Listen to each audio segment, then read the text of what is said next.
Hello everyone and welcome back to some more Metroid Prime 2. Woohoo! So, today we headed into the bog. Wahahaha, the bog. So yeah, deal with those plant dudes, and you can go over this way instead of using the morph ball in that area. I also like to restock here a bit on beam ammo. But yeah, so we're kind of jumping in a little fast, but here's what you need to know about this part. Not much. The bog is it's a very dark beam based area, kind of in my opinion. Let me just kill a few more of these seahorse dudes. But yeah, so it's a very dark beam based area, so there's a lot to use the dark beam for. And yeah, so now we're headed into it. But yeah, kind of a little bit of a fast start, but here we are. So here I'd like to talk a little bit about the instant unmorph trick. Now I've gotten some requests to do a couple more glitches after I did the ghetto last week. So here's what I'd like to show off. Right here we have an instant unmorph trick. So you can, if you notice what I just did, these guys are really irritating because you can't really defeat them without the Echo's visor because they're just, you can't see them. But if you hit them anyway, they kind of die. So yeah, there you go. Kill those plants. Now, here's what you got to do. You got to jump up here, and you got to you've got to do it away from the camera, so you're facing kind of. You need to adjust the camera correctly to face this way. No, it's a straight-on view. So like here. So you jump up, hit this, and you can instant unmorph. So you instantly skip the unmorphing animation because what you're trying to get to is right up here. See this? Because you can't get to the target there to get the orb cannon. Now, can you get all of this thing? I don't think so, but... Okay, I haven't really practiced that part of it, but anyway, your goal is to get up there. We're going to do it the old-fashioned way, but if you want to experiment, you can probably try to ghetto off here. I don't think that's a real thing, so maybe not. But the instant unmorph trick is the only trick that you are going to be using really in the trilogy to sequence break pretty much everything, because you have the ability to do it. So once you get the camera turned the right direction, it's basically like that, and you're trying to get up there. Except when you do it away from the camera, you can skip the unmorph animation and you can get to double jump out of midair because the morph ball instantly places you on the ground. And you can do it from about frame 22 or so. Anyway, it's a trick I haven't really practiced, but when I get to probably speedrunning this game or future games, I will probably do a walkthrough where I do that. I mean, all the professional speedruns of this area will show you how to do that, so I can tell you about that later once I probably figure out that trick, because it is a pretty tough trick to master. Now, up here we're getting to some good new enemies to fight. Yeah, so this should be fun. Waha. Let's see, what are these guys called? They're like the She-Goths of this game, pretty much. I mean, they're just like, bah. They're the Grinchlers or something? Whatever. So here's their strategy. You may think light beam, the answer is dark beam though. Because, I don't know, it just is. So if you can freeze them both at the same time, aim for the tail, that's where they're weakest. Now know that. And you can continue to just shoot them in the tail. And that's pretty much it. It'll also help you later on when you get to, what's his name? What's the Guardian? Grapple Guardian? Is he the one that's the Grinchler? Yeah. They also have dark versions, which are like with light beam instead of dark beam, but yeah. So that's pretty much it. It's a pretty short fight if you use dark beam. If you use light beam, then you fail. So just know that. Now, the real trick to this game, I think, that kind of drives a lot of people away from it is just kind of some of the complexities, that there are things that they don't really understand right off the bat. So like with using beam ammo, because there's a limited ammo count, a lot of people just like don't do it. They're just like, I don't feel like I'm going to use like any beam ammo ever, because they just prefer to use the normal beam because it's like unlimited.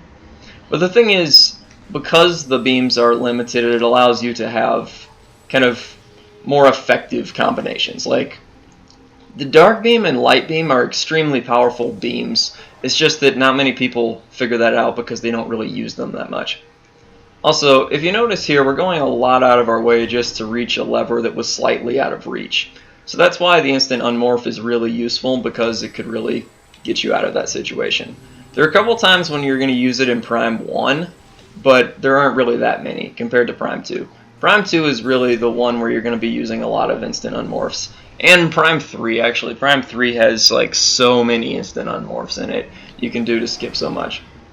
Anyway, so the only reason we went to the other dimension was just to unlock that door. So may remind you a bit of Link to the Past there, to some degree. Let's see, did I get that guy? I didn't. I missed him somehow. Whatever. These are Dark Commandos, and Dark Commandos are irritating. Okay, got it. They're really irritating. They will waste your Dark Beam. Okay, is there a guy here? Is he right here? Come on, can you appear somewhere? Yeah, so hit him with the Dark Beam and then follow immediately by a missile. Okay, sometimes it doesn't work. Okay, why is the missile not locking on? There we go. Sorry to complain a bit there, but Dark Commandos are really not my favorite. Dark Commandos are just like, ugh. I mean, when you fight Dark Commandos, you can just like wait for them to disappear. But on the other hand, they're really irritating. They will waste your Dark Beam. I mean, my practice run, when I did this section, things were really easy, so I'm just wondering why I'm running into trouble here. Now, here's a part where there's going to be a plant who tries to go and kill you just by grabbing you. So if you roll fast enough, you can avoid him. If you get pulled down, then just bomb him or something. I don't know. There are some pretty easy solutions. Light beam. Another thing I slightly dislike is the fact that there are always beam doors to slow me down, because I keep forgetting which beam to use. I mean, it was kind of a thing in Prime 1, but, you know, Prime 2 kind of does that to the extreme. Now, as I was saying, ghetto jumps are extremely useful, as well as the instant unmorph. If you learn those tricks, you've basically mastered a lot of what this game is. Okay, so let's see, can I get a charge beam? In Prime 1, it was nice because you could charge beam Shriek Bats, and it worked. But I think I'm going to grab this energy tank now, because we're probably going to be needing it for, we're going to be needing it, indeed, for our good old buddy Boost Guardian.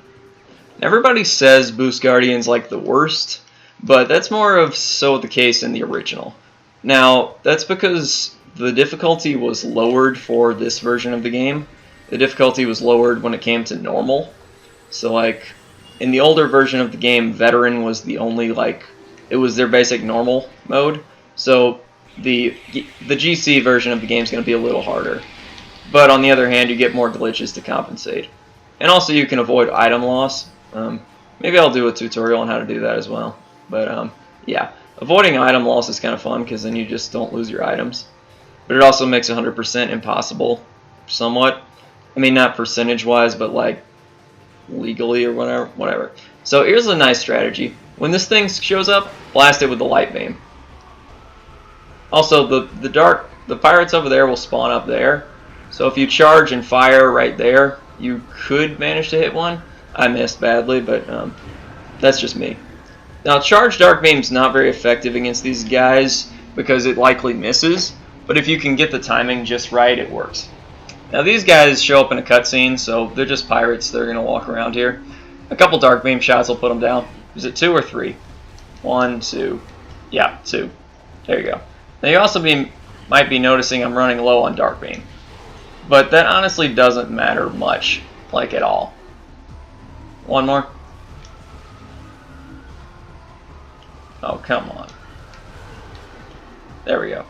So I depleted all my Dark Beam ammo. And you might be like, oh no, that's terrible, you're out of Dark Beam, what are we ever going to do? Well, here's the case. This game is generous, okay? Extremely generous. And you might be like, this game generous? This game is hard. The answer is no, you're wrong. This game is not hard because whenever you're low on ammo of any kind, basically, low on energy, low on something, if there's a crate around there, then you can just go there and you will get tons of extra energy because this game is nice. This game can be extremely nice sometimes. Like when it just hands you the super missile. Yes. Now the super missile was an upgrade I was really missing from Super Metroid, so I'm glad it showed up in this game. Because love super missile. I mean, Metroid Fusion kind of had the super missile in its own way, but you know, it was different. So yes, now we head on to the temple. Should I save that for next part or not? Nah, let's just do it right now. We'll do Boost Guardian next time. Yeah, let's just skip that. Yeah, Boost Guardian's a fun one, so we're going to look forward to that one. Oh, what voice should I do for this guy? Well, let's have some fun with it. Okay, are you ready? Ha ha ha ha. A great warrior comes to the temple of Torvis. May you succeed where I have failed. I am Avok, the last sentinel of this temple. Heed my words carefully. I have no clue what this accent is. As you can see, this temple has been crippled by the ravages of war. While the main chamber has been mostly preserved, the remainder of the temple has been flooded. Yeah, I kind of noticed that.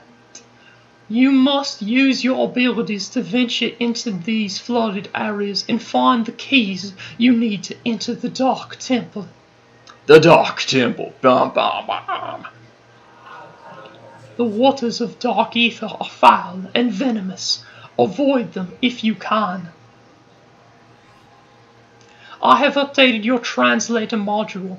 You can access devices and doors coded with Ember holograms. Search the areas now open to you.